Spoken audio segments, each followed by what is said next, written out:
aliment bien équilibré, composé de matières premières de qualité est indispensable à la réussite de votre élevage. Le moindre déséquilibre alimentaire entraîne des retards de croissance. Donc, une attention spéciale doit être accordée à la stratégie alimentaire, à la disponibilité de l'eau et une application stricte des règles d'hygiène. Dans cette vidéo, nous allons parler des stratégies alimentaires. Comment nourrir votre agneau sevré pour lui permettre de bien grandir. Nous allons voir quels sont les nutriments, quels sont les besoins de votre agneau et comment distribuer les concentrés dont votre agneau aura besoin pour bien grandir. C'est parti!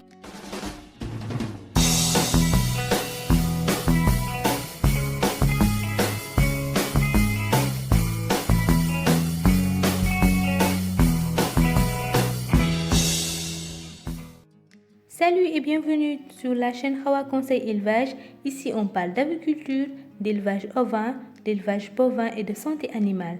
Donc, si tu es passionné d'élevage ou que tu veux investir en élevage ou simplement tu veux améliorer ta production, donc abonne-toi à la chaîne et active la cloche de notification pour ne rater aucune de nos vidéos de conseils qui vont t'aider à investir ou à améliorer ton élevage.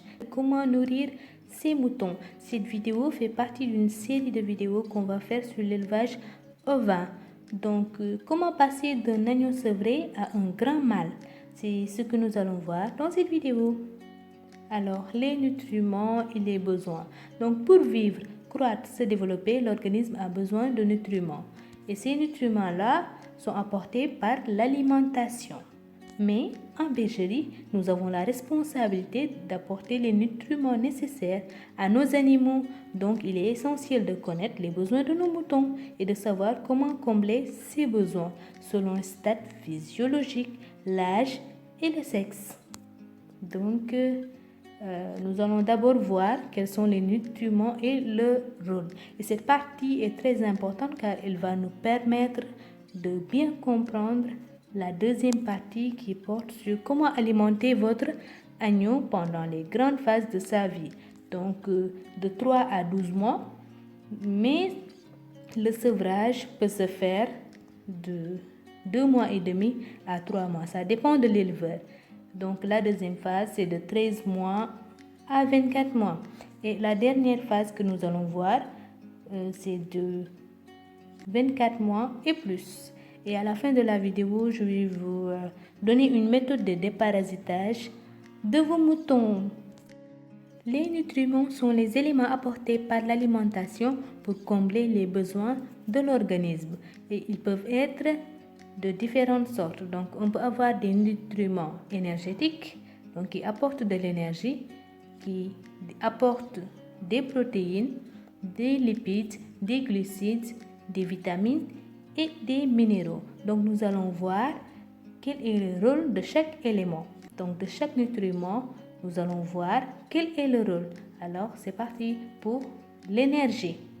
Donc, l'énergie, qu'est-ce que c'est? C'est la puissance produite par les aliments. Elle est nécessaire pour le fonctionnement de l'organisme. Donc, on peut prendre comme exemple le carburant pour un véhicule. Donc, sans carburant, le véhicule ne marche pas. Donc, l'énergie joue le même rôle pour l'organisme. Donc, sans énergie, votre agneau ne peut pas bouger, pas téter, donc il ne peut rien faire. Donc, c'est pour cela qu'il est nécessaire d'apporter de l'énergie. Nous allons voir à la suite de la vidéo quels sont les aliments énergétiques. Donc, les ingrédients alimentaires et les aliments sont classés comme étant haut ou bas en énergie. Cependant, généralement, on parle d'énergie métabolique. Et cette énergie métabolique dépend de la qualité de l'aliment et de son pourcentage en matière sèche. Nous allons voir quelques exemples. Donc, un bon maïs à 85% de matière sèche a une énergie métabolique de 3300 kilocalories par kilogramme. Voilà. Donc, et l'orge aussi a une énergie métabolique de 2700 kilocalories par kilogramme. Donc, voilà, nous allons voir quels sont les éléments ou bien quels sont les aliments qui peuvent apporter de l'énergie à votre mouton. Donc les aliments énergétiques. En général, en nutrition animale, les céréales sont les aliments les plus utilisés pour apporter de l'énergie aux animaux. Donc on peut citer le mil, le maïs, le sorgho, etc. Donc nous utilisons souvent les céréales pour apporter de l'énergie. Mais pas que. Il faut aussi des protéines. Donc les protéines sont des molécules de construction. Donc ils vont participer à la constitution de l'organisme. Donc les protéines sont des composés organiques utilisés pour bâtir les cellules, les tissus et les organes. Donc ils sont très importants pour votre agneau car les protéines vont permettre le développement des organes, des tissus de votre agneau et lui permettre de bien grandir. Donc nous allons voir quels sont les aliments protéiniques. Les aliments protéiniques sont généralement des graines protéagineuses ou oléagineuses. Donc on peut prendre l'exemple du colza, de l'arachide ou du soja ou simplement du niébé qu'on connaît bien au Sénégal. Donc ces graines-là, ces aliments-là sont utilisés pour l'alimentation humaine. Donc qu'est-ce qu'on utilise pour l'alimentation de bétail? Ce sont les tourteaux d'arachide qui sont des dérivés, des coproduits de ces graines d'oléagineuses ou protéagineuses. Donc nous allons voir le tourteau de soja qui est très protéinique.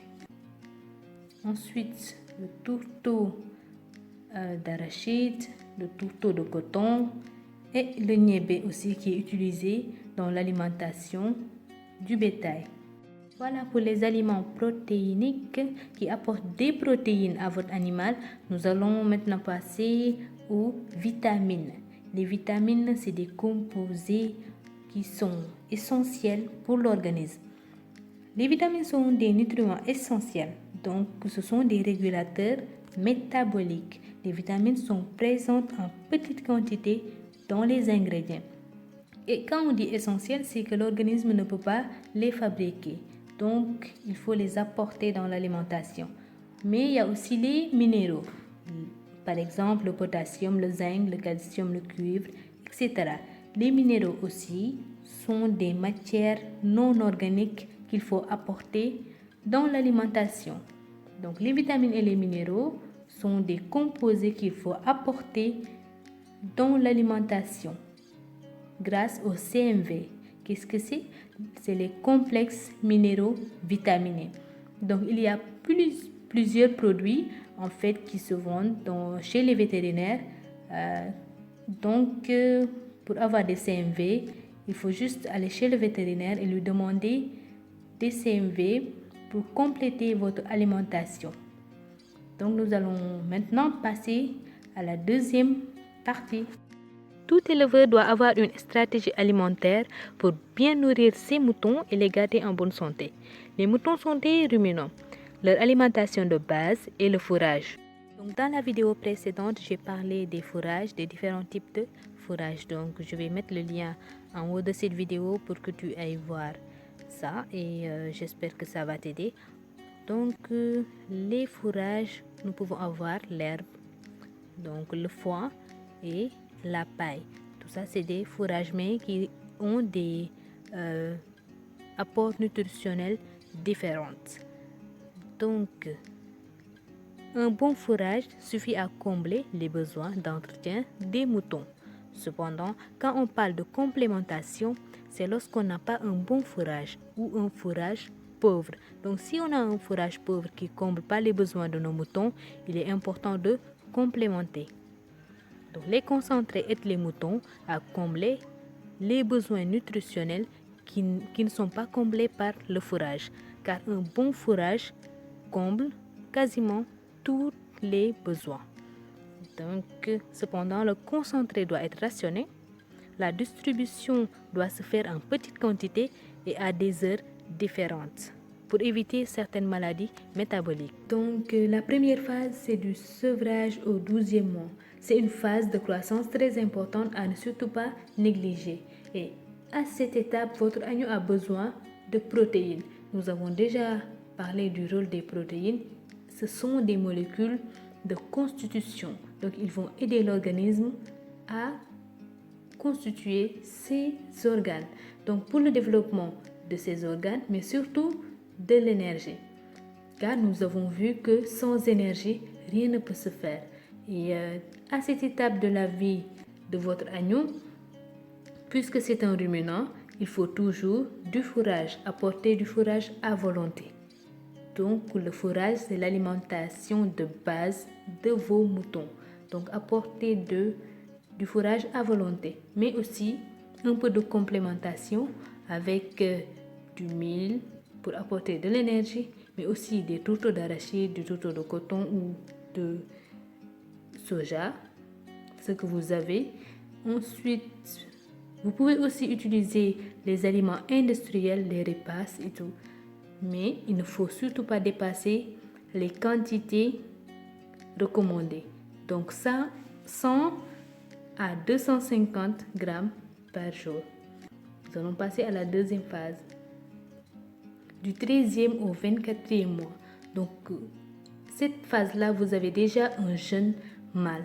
Nous sommes toujours dans une phase de croissance avec des besoins en énergie beaucoup plus élevés. Donc, la quantité d'aliments augmente.